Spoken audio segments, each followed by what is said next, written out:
मेरा नाम अशोक है। मैं बहुत ही बिगड़ा हुआ और दिलफेक इंसान था। औरत के शरीर के साथ खेलना मेरे लिए कोई मुश्किल काम नहीं था। मैं अपनी बातों से औरतों को और लड़कियों को फंसाकर उनके साथ गलत काम किया करता था। इतना गलत होने के बाद भी भगवान ने मुझे बहुत भाग्यशाली बनाया था, क्योंकि मुझे पत्नी भी बहुत समझदार और संस्कारी मिली थी। यहाँ तक कि वो अमीर भी थी, जबकि मैं एक मिडिल क्लास फैमिली से बिलोंग करता था। मैं देखने में बहुत स्मार्ट था। मेरी उम्र 35 साल थी। मैंने अपने आप को बहुत फिट रखा हुआ था। मैं अपनी उम्र से छोटा ही नजर आता था। मैं स्कूल में प्रिंसिपल था और मेरा अपना ही एक प्राइवेट स्कूल था, जो लड़के और लड़कियों दोनों का ही था और हाई स्कूल तक था। हमारे शहर की बहुत सारी लड़कियां मेरे स्कूल में पढ़ने के लिए आती थीं, क्योंकि ये स्कूल मेरा होने से पहले मेरे ससुर का था और काफी पुराना हो चुका था। इसलिए दूर दूर से हमारे स्कूल में लड़कियां लड़के पढ़ने के लिए आते थे। मैं अपनी 15 साल की उम्र से ही रंगीन मिजाज था। 20 साल की उम्र में मेरी शादी हो गई थी। इस उम्र में आकर भी मैं स्कूल के टीचर्स को कभी नहीं छोड़ता था। एक दिन एक खूबसूरत औरत आई और कहने लगी कि सर, मैं गरीब औरत हूँ, प्लीज मेरे बेटे का एडमिशन कर लीजिए। मेरा बेटा बहुत इंटेलिजेंट है।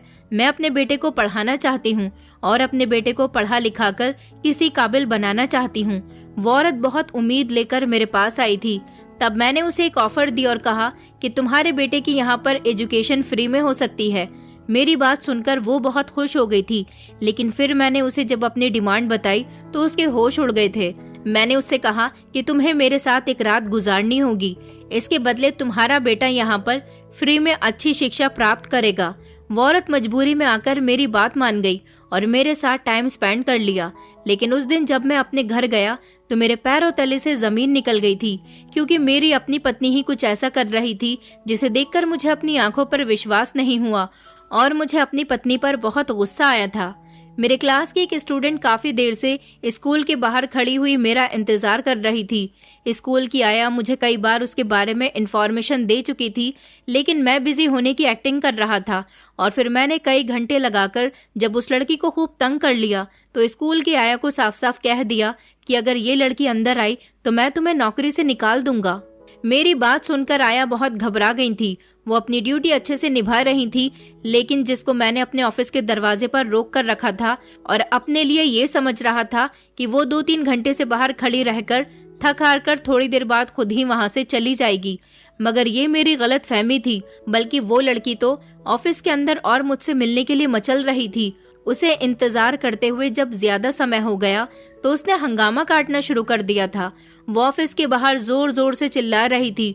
उसने पूरे स्कूल को भी अपने सर पर उठा लिया था। मेरे ऑफिस के दरवाजे पर ही उस लड़की और आया के बीच बहस शुरू हो गई थी। वो दोनों खूब हंगामा कर रही थी। थोड़ी देर के बाद ही उनके अलावा मैं कुछ और आवाजें अपने फैमिली स्टाफ की भी सुन रहा था।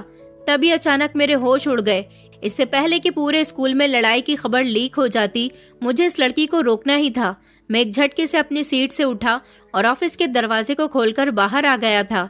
मेरे चेहरे पर गुस्सा साफ दिख रहा था। मुझे गुस्से में देखकर वहां के टीचर्स तो वहां से खिसक गई थी। हालांकि आया मेरे हुक्म के इंतजार में खड़ी रही। मुझे बाहर देखकर वो लड़की स्नेहा बुरी तरह से रोने लगी और मेरे करीब आकर कहने लगी, सर आप प्लीज एक बार मेरी बात तो सुन लो। मैं उसे लेकर अपने ऑफिस के अंदर आ गया और आया से सख्ती से कह दिया कि ऑफिस के अंदर कोई भी नहीं आना चाहिए और मैं अभी किसी से भी बात नहीं करना चाहता। ये कहकर मैं स्नेहा के साथ अंदर आ गया और ऑफिस का दरवाजा अंदर से बंद कर लिया। ज्यादा रोने की वजह से स्नेहा की कंडीशन खराब हो रही थी और उसकी आंखें भी लाल हो रही थी। स्नेहा हाई स्कूल की स्टूडेंट थी और बहुत ज्यादा खूबसूरत थी। रोने की वजह से उसके गोरे गोरे चेहरे की आंखें, नाक और गाल लाल हो गए थे, जिसकी वजह से वो और भी ज्यादा खूबसूरत लग रही थी। मैंने उसे बाजू से पकड़कर अपने करीब खींच लिया तो वो मेरे सीने के साथ लगकर मुझसे चिपट गई और जोर जोर से रोने लगी। तो मुझे घबराहट का एहसास होने लगा। वैसे भी रोती हुई लड़कियां और औरतें मुझे बिल्कुल भी अच्छी नहीं लगती थी और इस समय स्नेहा को रोता हुआ देखकर भी मुझे उससे उलझन महसूस हो रही थी। इसलिए मैं एक झटके से स्नेहा से पीछे हो गया और उसे उंगली दिखाते हुए कहने लगा कि ये बेवजह का रोना धोना बंद करो। आखिर तुमने किस बात का हंगामा किया हुआ है? पूरे स्कूल को तुमने अपना घर समझकर शोर शराबा करना शुरू कर दिया। तुम जानती हो कि मैं इस स्कूल का प्रिंसिपल हूँ और यहाँ पर मेरी कितनी रेपुटेशन है। क्या तुम मेरी इज्जत को मिट्टी में मिलाना चाहती हो? मेरी बात सुनकर वो एकदम से मुझे फटी फटी नजरों से देखते हुए कहने लगी, बेवजह का रोना? आपको मेरा रोना बेवजह का लग रहा है? आपको लगता है कि मैं आपके सामने बेवजह रो रही हूँ? आपको अपनी इज्जत का ख्याल है, मगर आपको मेरी इज्जत का ख्याल नहीं है। मेरी इज्जत का क्या, जो आप मेरे साथ कर चुके हैं। मैं कल से आपको मैसेज और कॉल कर करके पागल हो गई हूँ। ना तो आप मेरी कॉल रिसीव कर रहे हो और ना ही मेरे किसी मैसेज का रिप्लाई दे रहे हो। हालांकि आपने मेरे सारे ही मैसेज व्हाट्सएप पर रीड कर लिए हैं। मुझे लगा था कि आप मुझसे बात करोगे, मेरी कंडीशन के बारे में पूछोगे, मगर आपको तो मेरी कोई फिक्र ही नहीं है। फिर मुझे ये एहसास होने लगा कि आप तो मुझसे अपनी जान छुड़वा रहे हो, और ऐसा मैं कभी नहीं होने दूंगी। मुझे कोई शौक नहीं है कि मैं यहाँ पर शोर शराबा करूं। आप अगर मेरे मैसेज या कॉल का रिप्लाई दे देते तो हम दोनों के बीच तसल्ली से बात हो सकती थी, या फिर आप मुझे आराम से ऑफिस के अंदर आने की परमिशन देते तो शायद ये हंगामा इतना नहीं बढ़ता। स्कूल में पढ़ने वाली बहुत सी लड़कियां मेरे मोहल्ले में भी रहती हैं। उनके कानों तक अगर मेरी ये बातें पहुंची तो आप सोचो, वो तो फौरन मेरे घर आकर मेरे पेरेंट्स को सब कुछ बता देंगी। अभी मेरी उम्र ही क्या है। मेरी सच्चाई जानने के बाद मेरे पेरेंट्स मुझे घर बिठा लेंगे, मुझे पढ़ने भी नहीं देंगे, और हो सकता है कि शायद वो मेरी शादी करवा दें। आपको पता है ना कि अगर ये बात मेरे पेरेंट्स को पता चल गई फिर क्या होगा। इससे आगे तो आपको सोचना चाहिए था मेरे साथ गलत करते समय। तब आपको अपनी इज्जत का ख्याल नहीं आया था, अब आपको अपनी रेपुटेशन की फिक्र हो रही है। तो मैं उसकी बात पर भड़कते हुए कहने लगा कि तुम भी कोई मासूम बच्ची नहीं हो। अगर मैंने तुम्हारा इस्तेमाल किया तो तुम भी मेरी बातों में आ गई, और मुझे क्यों तुम्हारे बारे में सोचना चाहिए। मैंने क्या तुम्हारा कोई ठेका ले रखा है? तुम्हारे और मेरे बीच जो भी हुआ था वो तुम्हारी मर्जी से ही हुआ था। तुम मुझसे अपनी फीस माफ करवाना चाहती थी। तुमने मुझे अपनी परेशानी के बारे में बताया था कि तुम्हारे पेरेंट्स गरीब हैं और वो तुम्हारे स्कूल की फीस भरने के लिए बहुत ज्यादा परेशान रहने लगे हैं। तुम्हारे ऊपर 6 महीने की फीस चढ़ गई थी। मैं तुमसे अपनी फीस मांग रहा था तो तुम्हारे पेरेंट्स के पास फीस देने के लिए पैसे भी नहीं थे, और जब मैंने तुम्हें स्कूल से निकलने के लिए कहा तो तुम स्कूल से निकलना भी नहीं चाहती थी। मैंने जबरदस्ती तुम्हारे साथ कुछ भी नहीं किया था। मैंने जब तुम्हें बताया कि अगर तुम मुझे खुश कर दोगी तो मैं तुम्हारी सारी फीस माफ कर दूंगा और आगे भी तुम फ्री में पढ़ सकती हो। अभी हाई स्कूल में तुम्हारा साल पूरा होने में 4 महीने रह गए हैं। मैं तुम्हारी इन 4 महीनों की फीस भी माफ करने के लिए तैयार था। तुम मेरी बात पर एग्री हो गई थी, तब जाकर हम दोनों के बीच ही सब कुछ हुआ था।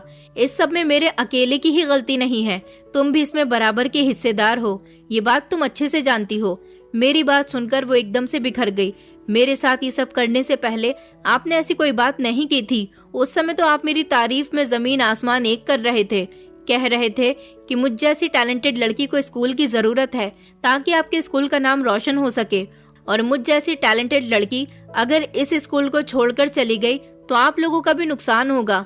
आपने ही मुझे अपने स्कूल की स्टूडेंट होने के बावजूद अपनी स्पेशल स्टूडेंट बनाया हुआ था। मैं अपनी पढ़ाई कम करती थी, बल्कि आपके दिए हुए काम ज्यादा किया करती थी। इस एक ऑफर पर आपने मेरी पूरी जिंदगी बर्बाद कर दी। आप मेरा खूब इस्तेमाल करते रहे, मुझे भरोसा दिलाते रहे कि अगर कोई ऊंच नीच हो गई तो आप मुझसे शादी कर लोगे। आप स्कूल के प्रिंसिपल हो, आप मेरी फैमिली से अपने और मेरे रिश्ते की बात करोगे तो मेरी फैमिली फौरन मान जाएगी। अगर मेरी फैमिली नहीं भी मानी तो आप मुझसे उनकी मर्जी के खिलाफ जाकर ही शादी कर लोगे, क्योंकि आप मुझसे बहुत प्यार करते हो और मुझसे अलग नहीं हो सकते। और मैं बेवकूफ अपनी मासूमियत में आकर आपके ऊपर भरोसा कर बैठी। मैं अपना सब कुछ आप पर न्योछावर करके बैठ गई, और अब आप कहते हो कि इसमें मेरी भी गलती है। ये कहते कहते उसने अपना पर्स खोला और उसमें से लैब की एक रिपोर्ट निकालकर मेरे मुंह पर जोर से दे मारी और कहने लगी कि ये देखो, आप अपनी गलती खुद आप अपनी आंखों से पढ़ सकते हो कि मैं कितनी बड़ी मुसीबत में फंस चुकी हूँ और कितनी मुश्किल से मैंने अपनी ये रिपोर्ट करवाई है। मैं जानती हूँ कि आपको मुझ पर यकीन नहीं है, इसलिए मैं आपके पास ये सबूत लेकर आई हूँ। वो यूरिन टेस्ट की रिपोर्ट थी। मैंने एकदम से वो रिपोर्ट पकड़ ली जो अभी जमीन पर गिरने ही वाली थी, और उस रिपोर्ट से साफ साफ साबित होता था कि स्नेहा प्रेग्नेंट है। मैंने सवाल करती हुई नजरों से स्नेहा की तरफ देखा तो वो एकदम से फिर से रोने लगी। वो कहने लगी कि मुझे मेरे माता पिता मासूम बच्ची समझते हैं, लेकिन उन्हें नहीं पता कि उनकी बेटी अपने ही स्कूल के प्रिंसिपल के बच्चे की माँ बन गई है। इस सब की वजह आप हैं। आपने ही मुझे इतनी बड़ी मुश्किल में डाला है। मैं चौंकते हुए उससे कहने लगा, मैं क्यों होता इसकी वजह? मुझे क्या पता कि तुम कितने लड़कों के साथ इश्क लड़ाती रही हो और जब माँ बन गई तो इल्जाम मुझ पर लगा रही हो। तो वो एकदम से हक्का बक्का होती हुई मेरी तरफ देखने लगी।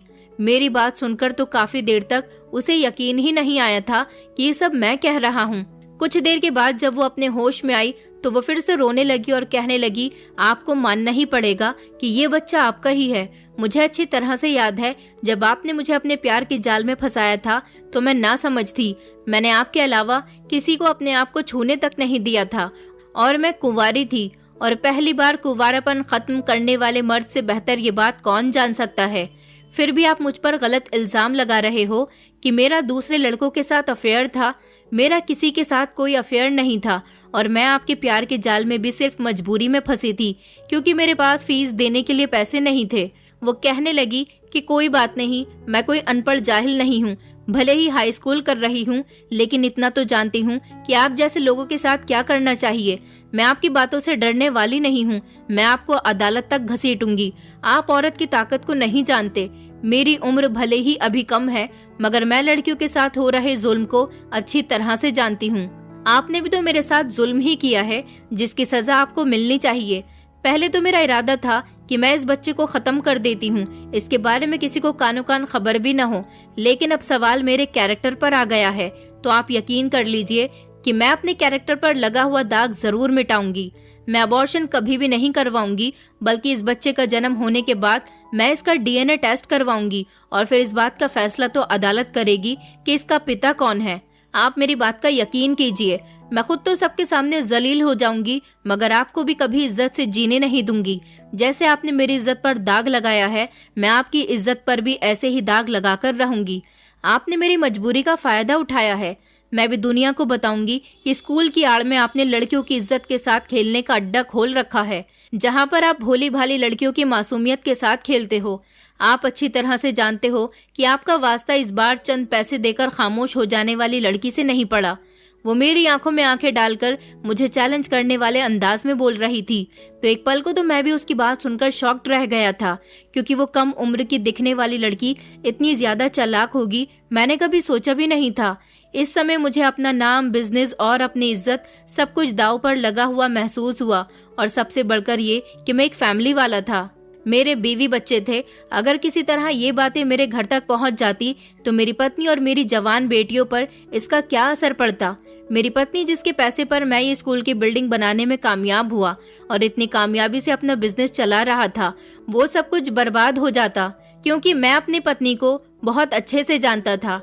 उसने मुझे पूरी तरह से फ्रीडम दी हुई थी, लेकिन कब कहाँ मेरी लगाम खींचनी है वो इस बात को बहुत अच्छे से जानती थी। और मुझे सबसे ज्यादा डर इसी बात का था कि अगर मेरी पत्नी के कानों में जरा सी भी मेरी अय्याशियों की भनक पड़ गई तो फिर लेने के देने पड़ जाएंगे। मैंने बहुत तेजी के साथ इस मामले की सीरियसनेस को कैलकुलेट किया, क्योंकि मुझे अपने सामने खड़ी लड़की उन आम लड़कियों की जैसी नहीं लग रही थी जो इससे पहले भी मेरे अत्याचार की शिकार हो चुकी थी, जो रो धोकर चुप हो जाती थी। मगर ये लड़की तो बिल्कुल भी ऐसी नहीं लगती थी। ये तो मुझे खुला चैलेंज दे रही थी, धमकियां दे रही थी, और मैं इतनी बात जानता हूँ कि जो लड़कियां धमकी देने पर आ जाएं, वो सच में कुछ भी कर गुजरती हैं। वैसे भी ये लड़की स्कूल में मौजूद बाकी लड़कियों से काफी अलग थी, तभी तो मैं इस पर फिदा हुआ था। इसी वजह से इसके साथ जितनी जल्दी मेरा रिलेशन बना उतनी ही जल्दी खत्म भी हो गया था। मैंने इसका खूब फायदा उठाया। जब मेरा इससे मन भर गया तो मैंने फीस ना देने का आरोप लगाकर इसे स्कूल से निकाल दिया। इसके पेरेंट्स मेरे पास आए थे और अपनी बेटी के एडमिशन की दोबारा से बात कर रहे थे, मगर मैंने इसके पेरेंट्स से पूरे 1 साल की फीस की डिमांड की थी, जो कि वो लोग नहीं दे सकते थे। इसलिए वो लोग भी निराश होकर यहाँ से चले गए थे। ये लड़की स्कूल से निकलने के बाद भी मेरे सर पर ही चढ़ती जा रही थी और मुझे इस बात का बहुत गुस्सा था। मैं एक बिगड़ा हुआ इंसान था। ये स्कूल मेरी पत्नी का था और यहाँ पर कभी मैं एक टीचर की नौकरी करने के लिए आया था, लेकिन मैं एक दिलफेक इंसान था। इसलिए बहुत जल्द अपने स्कूल में पढ़ाने वाली अपनी पत्नी को मैंने अपनी चिकनी चुपड़ी बातों में उलझा लिया था। मेरी पत्नी अपने पिता के स्कूल में ही टीचिंग करती थी। मुझसे पहले उसके पिता यहाँ के प्रिंसिपल थे। मेरी पर्सनैलिटी भी बहुत अच्छी थी, इसलिए मैं ये बात तो अच्छी तरह से जानता था कि जिसे नजर भरकर मैं एक बार देख लूं वो मुझ पर फिदा न हो जाए, ये हो ही नहीं सकता। मैं वैसे भी लड़कियों के बारे में अच्छी तरह से जानता था कि उनको इम्प्रेस करने के लिए क्या क्या करना पड़ता है, और मैं अपनी पत्नी को पटाने में काफी हद तक कामयाब भी हुआ था। यही वजह थी कि मेरे दोस्तों में लड़कों से ज्यादा लड़कियां मेरी दोस्त थी।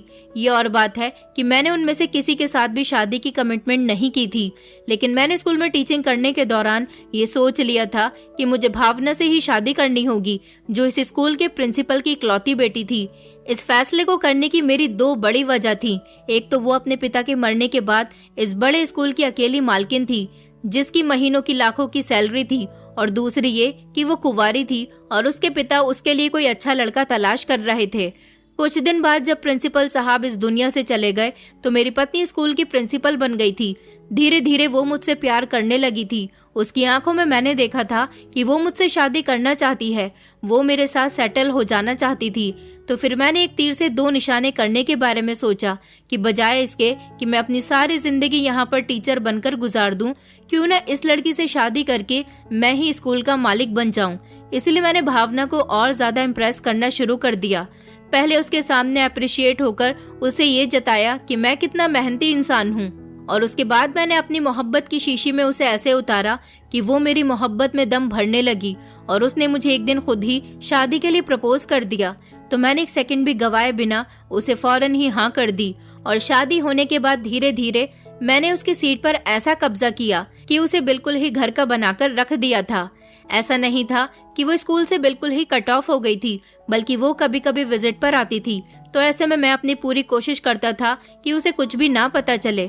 स्कूल में फीमेल टीचर्स के साथ मेरी आशिकी और मोहब्बत के खेल हर रोज चल रहे थे, मगर फिर धीरे धीरे कम उम्र की खूबसूरत लड़कियों पर भी मेरा दिल आने लगा था। जिन टीचर्स का मुझे लगता था कि उनका कैरेक्टर लूज है या मैं उन्हें अपनी मर्जी से तोड़ मरोड़ सकता हूँ, तो मैं उनके साथ सब कुछ कर गुजरता था। मैंने अपने ऑफिस के साथ ही एक कमरा अपनी अय्याशियों के लिए बनाया हुआ था, जहाँ पर मैं आराम करने के लिए लेटने के लिए जाता था। तो मेरे बगल में कोई ना कोई स्कूल की टीचर या फिर स्टूडेंट मौजूद होती थी। इनमें से खुद भी कुछ अपनी अय्याशियों के चक्कर में मेरे साथ जुड़ जाती, और कुछ टीचर्स को मैं अपनी बातों से बहला फुसलाकर इस कमरे में लेकर आता था। और कुछ ऐसी मासूम बच्चियां होती थी जो मेरी किसी न किसी मजबूरी का शिकार बन जाती थी और मजबूरी में आकर मेरे कमरे की रौनक बढ़ाती थी। लेकिन इनमें से कुछ ऐसी भी होती थी जो झांसे में मारी जाती। उन्हें लगता था कि मैं ये सब कुछ करने के बाद उनसे शादी भी कर लूंगा, और वो नशे की धुत में मेरे किए गए वादों के चक्कर में मेरी मर्जी के मुताबिक वो सब कुछ कर जाती थी, जो शायद उन्होंने कभी सोच भी नहीं रखा था। उन्हीं में से एक ये लड़की स्नेहा भी थी, जो दिन ब दिन न जाने क्यों मुझे एक चैलेंज देती हुई महसूस होती थी। पहली नजर ही देखने के बाद मुझे इस पर एक नशा सा चढ़ गया था, और मैं इसे हर हाल में अपने करीब लाना चाहता था। ये सिर्फ और सिर्फ 16 साल की थी और बहुत ज्यादा खूबसूरत थी, मगर न जाने क्यों वो मुझसे लोहे के चने चबवा रही थी। अजीब सी सीरियसनेस वाला उसका अंदाज होता था। कभी कभी कुछ लड़कियां एक्स्ट्रा क्लासेस होने की वजह से स्कूल में छुट्टी के बाद भी रुक जाया करती थी और अपने अपने घर को लेट जाती थी। स्नेहा मेरे साथ साथ स्कूल की फीमेल टीचर्स की भी फेवरेट थी, क्योंकि वो बहुत ज्यादा टैलेंटेड थी। हर बार उसके अच्छे मार्क्स आया करते थे। मुझे अंदर ही अंदर वो काफी तेज भी लग रही थी, और फिर मैं धीरे धीरे उसके करीब जाने की कोशिश करने लगा था। मैंने उसको अपनी बातों में ले लिया था। जब एक बार वो अपनी फीस माफ करवाने के चक्कर में मेरे करीब आई, तो अगली बार मैंने उसकी तारीफ इतनी ज्यादा की थी कि वो मेरी मोहब्बत में घायल हो गई थी। उसे लगा था कि मैं उससे प्यार करने लगा हूँ। मैंने उससे मोहब्बत के झूठे वादे किए थे और उसे भरोसा दिलाया था कि मैं उससे शादी भी कर लूंगा। मेरी उम्र उससे ज्यादा है तो क्या हुआ, मगर मैं उसे पसंद करता हूँ। वो मेरी बातों में आसानी से आ गई थी। उसके बाद मैं उसे छोटे छोटे काम के लिए अपने ऑफिस में बुलाया करता था, और एक दो बार उसका भरोसा जीतने के लिए मैंने उसके क्लास टीचर से कहकर उसके मार्क्स पहले से भी ज्यादा बढ़वा दिए थे। मैंने स्नेहा को उसके क्लास की मॉनिटर बना दिया था। इस तरह वो मेरे ऑफिस में बार बार आती जाती रहती थी। सबको लगता था कि मॉनिटर होने की वजह से वो मेरे पास कोई ना कोई काम लेकर आती है, इसलिए किसी को हम दोनों पर शक भी नहीं होता था। मैं उसको देख देख कर अपनी आंखों को सेकता रहता था और अपनी चिकनी चुपड़ी बातों से उसका दिल भी जीत लिया था। उसे अपनी बातों में इस तरह से ले लिया था कि वो किसी को मेरे बारे में कुछ भी नहीं बताए, और ऐसा ही हुआ था। वो मेरे एहसानों तले इतनी दब चुकी थी कि चाहकर भी मेरे बारे में किसी को कुछ नहीं बता सकती थी। मैंने धीरे धीरे इसके साथ अपनी हवस पूरी करनी शुरू कर दी थी, मगर फिर कुछ दिनों के बाद ही ये मेरे दिल से उतर गई थी। हालांकि इससे पहले मेरे साथ ऐसा कभी नहीं हुआ था। लड़कियां अपनी मर्जी से या मेरी मर्जी से मेरे करीब आई भी थी तो इतनी जल्दी मेरे दिल से नहीं उतरती थी। मैं दिन ब दिन किसी न किसी लड़की को अपने कमरे में बुलाकर उसके साथ अपनी हवस पूरी कर लिया करता था। साथ ही साथ उन्हें मुंह बंद रखने के लिए अच्छी खासी रकम भी दे दिया करता था। इस तरह वो खुशी खुशी हर बार मेरे इशारे पर इस कमरे में मौजूद होती थी। लेकिन स्नेहा दूसरी लड़कियों से बहुत अलग थी। उसने मुझे मेरे छूने से भी पहले ये बात मुझ पर साफ जता दी थी कि वो मुझसे शादी जरूर करेगी, जबकि मैं तो शादी के नाम से ही दूर भागता था। मैं तो अपनी पहली शादी से भी खुश नहीं था। अगर मजबूरी नहीं होती तो मैं भावना से भी कभी शादी नहीं करता, बल्कि शादी तो मुझे किसी बेड़ी की तरह लगती थी और मैं हर बार अपने आप को कुंवारा और जवान बनाकर रखता था। मैं चाहता तो अपनी पत्नी को डिवोर्स दे सकता था, लेकिन प्रॉब्लम ये थी कि उसे डिवोर्स देने के बाद मैं बिल्कुल सड़क पर आ जाता, क्योंकि मेरी पत्नी भावना ने अभी तक ये स्कूल मेरे नाम नहीं किया था। और जाहिर सी बात है, सोने की चिड़िया को आखिर कौन अपने हाथ से जाने देता है। भावना मेरे लिए सोने की चिड़िया जैसी ही थी, जिसने मुझ जैसे मामूली से टीचर को अपने स्कूल का प्रिंसिपल बना दिया था, सिर्फ और सिर्फ मेरे प्यार में पड़कर। अगर ये स्कूल मेरे नाम पर होता तो शायद मैं बहुत पहले ही अपनी पत्नी को डिवोर्स देकर आजाद जिंदगी गुजार रहा होता। ना मुझे किसी का डर होता और ना ही किसी को किसी भी बात का जवाब देना होता। लेकिन हर काम हमारी मर्जी के मुताबिक तो नहीं होता। कुछ चीजें हमारे भाग्य में जल्दी नहीं आती, बल्कि सच बात तो यह है कि मेरी शादीशुदा जिंदगी मेरे रास्ते में भी कभी भी शामिल नहीं हुई थी। यही वजह थी कि मैंने धीरे धीरे गैर महसूस अंदाज में स्कूल का हर काम अपने हाथ में ले लिया था। और जब मेरी जुड़वा बेटियां पैदा हुई तो मैंने अपनी पत्नी को साफ साफ कह दिया था कि वो बेटियों को संभाले, स्कूल का सारा इंतजाम मैं खुद देख लूंगा, क्योंकि उसके लिए भी जुड़वा बच्चों की परवरिश करना काफी मुश्किल था। उस पर अगर वो स्कूल पर भी ध्यान देती तो वो बहुत ज्यादा डिस्टर्ब हो जाती। इस बात से मेरी पत्नी भी संतुष्ट थी। अब मैं स्कूल की हर चीज का मालिक खुद था। लेकिन स्नेहा वाला मैटर तो मेरे गले की हड्डी बन चुका था, क्योंकि मैं बहुत ज्यादा इंटेलिजेंट था। इसलिए अपनी इंटेलिजेंसी के बलबूते में हर मुश्किल से मुश्किल केस से आसानी से निकल चुका था। तो फिर स्नेहा वाला मैटर मेरे लिए क्या था? मैं अच्छी तरह से जानता था कि सख्ती और गुस्से से ये मैटर और ज्यादा बिगड़ जाएगा। इसलिए मैंने फौरन पैंतरा बदला और स्नेहा को अपनी बातों में ले लिया। मैंने स्नेहा से कहा, स्नेहा, मैं तुमसे शादी करने को कब मना कर रहा हूँ, लेकिन तुम मेरी कुछ मजबूरी समझो। मुझे बेइज्जत करके आखिर तुम्हें क्या मिलेगा? ये स्कूल, ये पैसा, सब कुछ मेरी पत्नी के नाम पर है। अगर तुम ठंडे दिमाग से सोचो तो इसमें तुम्हारा भी फायदा होगा। हम छुपकर कोर्ट मैरिज कर लेते हैं, वरना अगर मेरी पत्नी को पता चल गया तो क्या तुम ऐसे इंसान के साथ रहना पसंद करोगी जिसकी जेब में 1 रुपया भी नहीं है? सोच समझकर मुझे अपने फैसले के बारे में बता देना। मेरी बात उसके दिमाग में बैठ गई थी और वो ढीले ढीले अंदाज में मेरे सामने सोफे पर आकर बैठ गई। मैंने उससे कहा, देखो, मैं सच में स्कूल का प्रिंसिपल हूँ, लेकिन मेरी पहचान असलियत में कुछ भी नहीं है। बस मैं इतना जानता हूँ कि मैं एक अमीर इंसान हूँ। सच कहूँ कि अगर अभी मेरी पत्नी मुझसे प्रिंसिपल की ये सीट ले ले तो मेरी जरूरत नहीं है कि मैं यहाँ पर दोबारा बैठ सकूं। इसलिए इस मामले का बेहतर सल्यूशन तो मैं तुम्हें यही दूंगा कि तुम अपने पेरेंट्स से अपनी शादी के लिए कहो। तुम्हारे माता पिता तो वैसे भी गरीब हैं, वो तुम्हें आगे नहीं पढ़ा सकते। तुम आगे अपनी मर्जी से पढ़ना चाहती थी, जबकि तुम्हारे पेरेंट्स तो गांव के लोग हैं। वो लोग तो किसी तरह तुम्हारी शादी जल्दी ही करवा देना चाहते हैं। इसलिए तुम अपने पेरेंट्स की मर्जी के मुताबिक शादी कर लो। तुम शादी के बाद सुखी रहोगी। और अभी इस मैटर से निकलने की जहाँ तक बात है तो मेरी पहचान एक बहुत अच्छी गायनेकोलॉजिस्ट से है। मैं तुम्हें उसके पास लेकर चलता हूँ। तुम अपना अबॉर्शन करवा लेना। बताओ, मंजूर है? मैंने बहुत सोच समझकर पत्ते फेंके थे और इसमें जीतने के चांसेस मेरे पास 50% थे। मेरी बात सुनने के बाद वो कुछ देर तक तो खामोश रही और फिर जब बोलना शुरू किया तो मेरा दिल बिगड़ने लगा था। उसने मुझसे कहा कि मेरा अबॉर्शन करवा दो ताकि मैं इधर से आजाद हो जाऊं। मेरे पिताजी के गांव से एक रिश्ता आया है, मैं वहां पर शादी कर लूंगी। मेरे लिए यही बेहतर होगा। तो मैंने दिल ही दिल में इस लड़की की दाद दी। बहुत ही प्रैक्टिकल सोच रखती थी। जानती थी कि मेरा जैसा आदमी जिसके हाथ में स्कूल की आमदनी नहीं है, वो भला उसे क्या अच्छी जिंदगी दे सकता है। इसलिए उसने समझदारी का सबूत देते हुए मुझसे इस सिलसिले में जब मदद चाही तो मैंने फौरन उससे कहा कि मैं तुम्हें अभी और इसी समय तुम्हें डॉक्टर के पास ले चलता हूँ। 1-2 घंटे की बात है, फिर तुम इस मैटर से जान छुड़ा लोगी। तो वो मान गई थी। उसने अपनी किसी फ्रेंड को इस बारे में बताया था, जिसके थ्रू उसने अपनी यूरिन रिपोर्ट भी करवाई थी। अब मैंने उसे समझाया था कि वो अपनी किसी दोस्त को मेरे बारे में न बताए। मैं स्नेहा को लेकर जब डॉक्टर के पास गया तो उसने मुझसे अच्छी खासी रकम वसूल की और स्नेहा का ट्रीटमेंट किया। तो उसने मुझे उसी समय बता दिया था कि ये केस कोई नॉर्मल केस नहीं है और ये अबॉर्शन करवाने से इस लड़की की जान को भी खतरा हो सकता है। मुझे बहुत गुस्सा आ रहा था कि इस लड़की का कोई भी काम नॉर्मल नहीं है। इससे पहले भी मैं कई लड़कियों को यहाँ पर ला चुका था, सबके काम ठीक से भी हो जाते थे, लेकिन ये लड़की तो मेरे लिए सिर्फ मुश्किल बन रही थी। जैसे तैसे करके ये मैटर किसी तरह सॉल्व हो गया, लेकिन आखिरी समय पर स्नेहा की तबीयत बिगड़ गई और उसकी डेथ हो गई। डॉक्टर भी मुसीबत में फंसने वाली थी, मगर उसे मोटी रकम देकर खामोश करवा दिया गया, जबकि स्नेहा की डेड बॉडी को भी ठिकाने से लगा दिया गया था। स्नेहा की डेड बॉडी को मैंने अपने जानने वाले एक नौकर के हाथ जंगलों में भिजवा दिया था। काफी दिनों तक एक गुमशुदा लड़की की खबर मीडिया पर चलती रही और फिर पता चला कि स्नेहा की डेड बॉडी जंगल में मिली थी। उसके पेरेंट्स को इस बारे में पता चल गया था। पुलिस को डेड बॉडी मिल गई थी, मगर किसी को भी ये नहीं पता चला था कि असल कसूरवार कौन है। इसीलिए उसके परिवार वाले रो धोकर खामोश हो गए थे और मैंने सुकून का सांस लिया था और मैं फिर से अपनी अय्याशियों की तरफ लौट आया था। अब की बार तो मेरे दिन रात खूब मक्खन मलाई की तरह गुजरने लगे थे। अब की बार एक हीरा मेरे हाथ लगा था। मैं खुशी से फूला नहीं समा रहा था। ये जो कोई भी थी, उसे ना तो कोई पैसों का लालच था, न वो मुझसे शादी करना चाहती थी, बल्कि मुफ्त में वो मुझे अपने शरीर का मजा चखाने के लिए तैयार हो गई थी। मुझे और क्या चाहिए था? ये औरत बहुत ज्यादा खूबसूरत थी। बदले में सिर्फ इतना चाहती थी कि उसका बेटा मेरे स्कूल में फ्री में पढ़ सके। मेरी नजर तो उसकी खूबसूरती से हटने का नाम ही नहीं ले रही थी।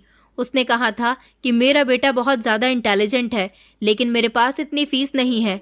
बस भगवान के लिए आप मेरे बेटे को अपने स्कूल में एडमिशन दे दो, मैं बदले में आपको थोड़े पैसे दे दिया करूंगी।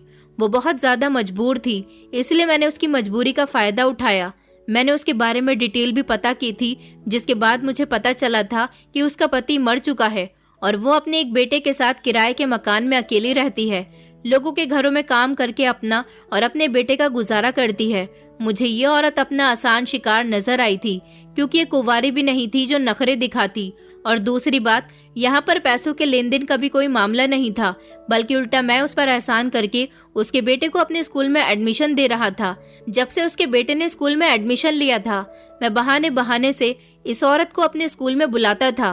वो बहुत मजबूर थी, इसीलिए आ ही जाती थी। एक दिन मैंने उसे अपने स्पेशल कमरे में आने के लिए कहा तो वो रोने लगी। तो मैंने उसे बताया कि इसमें रोने वाली क्या बात है? अगर तुम्हें मंजूर है तो तुम मेरे साथ इस काम के लिए तैयार हो सकती हो, और अगर मंजूर नहीं है तो तुम यहाँ से जा सकती हो। इसमें कोई प्रॉब्लम वाली बात नहीं है, मगर जाते जाते तुम अपने बेटे को भी यहाँ से लेकर चली जाना, क्योंकि मैंने कोई अनाथ आश्रम खोला हुआ नहीं है। मैं जानता था कि ये औरत अपने बेटे के लिए कुछ भी करने को तैयार थी। इसने अपने बेटे को सरकारी स्कूल से निकालकर महंगे स्कूल में डाला था, ताकि आगे चलकर उसके बेटे का फ्यूचर बन जाए। लेकिन जब उसे लगा कि उसके बेटे की शिक्षा यहीं पर रुक सकती है, तो वो मेरे साथ कमरे में चली गई। वो जितनी देर तक मेरे साथ रही, उसकी आंखों से आंसू नहीं रुक रहे थे। वो इतनी ज्यादा खूबसूरत थी कि मैंने उसके साथ अपने सारे पैसे वसूल कर लिए थे। अपने और उसके बीच होने वाले सारे खूबसूरत लम्हों की मैंने रिकॉर्डिंग भी कर ली थी। जब वो जाने लगी तो मैंने उसे रिकॉर्डिंग दिखा दी थी। रिकॉर्डिंग देखकर उसके होश उड़ गए थे।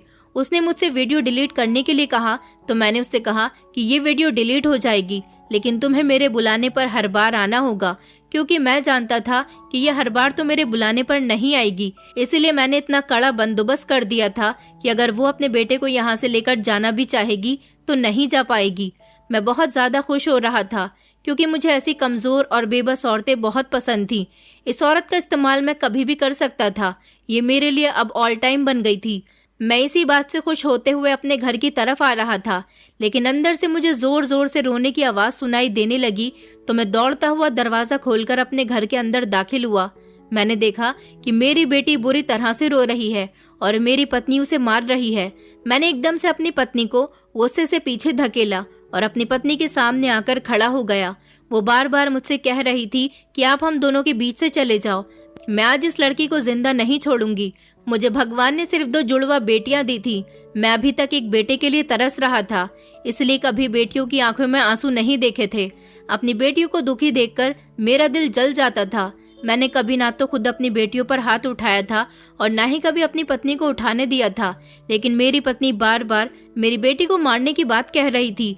मैंने अपनी पत्नी की गर्दन को पकड़ लिया और उससे कहा कि खबरदार, जो तुमने मेरी बेटी को हाथ लगाया, आखिर तुम इसे किस लिए मार रही हो? इसकी क्या गलती है? मेरी पत्नी मेरी तरफ देखकर कहने लगी, तुम्हारी बेटियां बहुत समझदार हो गई हैं। तुम नहीं जानते कि तुम्हारी बेटी न जाने किसके बच्चे की माँ बनने वाली है। पूछो इससे ये आखिर किसके साथ अपना मुंह काला कराकर आई है। अपनी पत्नी की बात सुनकर मेरे पैरों तले से जमीन निकल गई थी और मैं अपनी 15 साल की बेटी को देखने लगा था। तभी मेरी बेटी ने अपनी छोटी बहन की तरफ देखते हुए कहा, आपकी ये बेटी भी तो उसी लड़की से मिलती है, आपने इसे तो कभी कुछ नहीं कहा। मैंने पलटकर अपनी छोटी बेटी की तरफ देखा जो सिर्फ मेरी बड़ी बेटी से 5 मिनट छोटी थी। मेरी छोटी बेटी अपनी बड़ी बहन से कहने लगी, मैं तुम्हारी तरह माँ नहीं बनी हूँ। अपनी बेटियों के मुंह से ऐसी बातें सुनकर हम दोनों पति पत्नी हैरान रह गए थे। मेरी पत्नी ने अपने कानों को हाथ लगा लिया था और वो चिल्लाते हुए कहने लगी कि मैंने अपनी बेटियों को तो अच्छे संस्कार दिए थे, न जाने मुझसे किस बात की सजा हो गई है जो मेरी बेटियां इतनी बिगड़ गईं। अपनी पत्नी के मुंह से ऐसे निकले हुए शब्द मेरे दिल पर लग रहे थे। उस समय मेरे सामने अचानक उन सारी मजबूर लड़कियों के चेहरे आने लगे जिनके साथ मैंने गलत किया था। उन्होंने न जाने कितनी बार मेरे सामने अपने हाथ जोड़ लिए थे, मुझे खुद से दूर रखने की कोशिश की थी।